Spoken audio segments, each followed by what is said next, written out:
fouillions toujours avant les expériences. On lui faisait mettre une blouse de notre laboratoire dont nous savions qu'il n'y avait rien dans les poches. On lui faisait retrousser ses manches, etc. Enfin, toutes les précautions élémentaires pour éviter les trucs. Et plusieurs expériences ont été reprises également par le laboratoire de Grenoble. Alors, c'est ça. Les expériences ont été reprises avec une autre méthodologie à Grenoble. Tout ceci ne semblait pas très sérieux. Le côté spectaculaire, voire jeu de cirque que prenaient ces expériences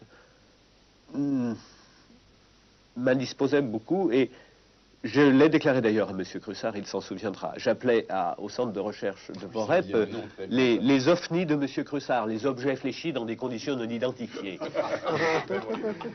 Et je crois que c'était la position de tous les scientifiques moyens.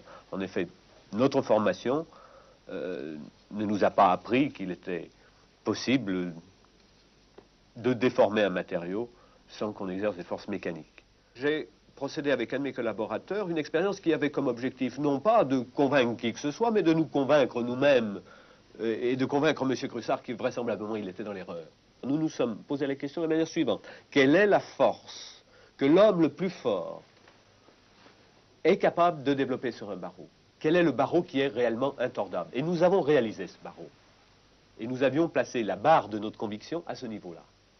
Ayant expérimenté sur des paysans, sur des haltérophiles, nous avions en effet mis au point une clé dynamométrique qui nous permettait d'évaluer la force des différents individus. Et la barre de votre conviction s'est déformée. Et exactement. Et cette barre-là, vous l'avez ici. En effet, ce matériau a été réalisé spécialement pour l'expérience, et nous avions vérifié en utilisant un haltérophile qui faisait 140 kg, qu'il était totalement impossible de le déformer. Nous avons ensuite fait venir, M. Crussard s'y était prêté, fait venir M. Girard à Grenoble. Et dans des conditions qui nous convenaient parfaitement en ce qui concerne le protocole, nous avons donné finalement notre fameux barreau à Jean-Pierre Girard. Et ici, à 4 reprises, par simple imposition de la main, nous avons vu, nous n'en croyons pas nos yeux, bien évidemment, ce barreau s'est déformé à 4 reprises avec les flèches, les déformations que vous voyez ici. Ici, il s'agit des tracés qui ont été faits après chacune des déformations. Qu'est-ce que vous avez pensé quand vous avez constaté ça? J'ai mal dormi. Et je suis allé voir le directeur du centre de recherche, et je lui ai dit, excusez-moi, nous avons peut-être, mais jugé de M. Crussard, les choses sont peut-être plus compliquées. Et si truc il y a, parce qu'à ce moment-là, je n'étais pas complètement convaincu qu'il n'y ait pas un truc. C'était peut-être un super truc que même les meilleurs illusionnistes ne connaissaient pas. Il me semble que pour nous, il était plus important de faire d'autres expériences. Et ce qui m'a définitivement convaincu, ce sont des expériences où Girard a créé de nouvelles structures, sans effets spectaculaires, sans déformation.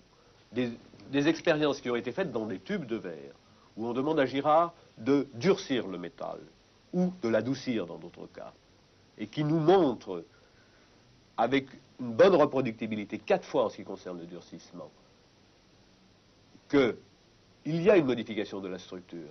Ceci, on peut mettre au défi tous les illusionnistes de le faire. Nous ne savons même pas, nous métallurgistes, qui avons pas mal de moyens, nous ne savons même pas reproduire cette structure. Seule une irradiation au neutron à raison de 10 puissance 20 neutrons par centimètre carré aurait permis de reproduire les structures. Et pendant à peu près une journée. Les expériences de Bouvet et de moi ont été rapportées, les plus frappantes, ont été rapportées dans un article dans les mémoires scientifiques de la revue de métallurgie.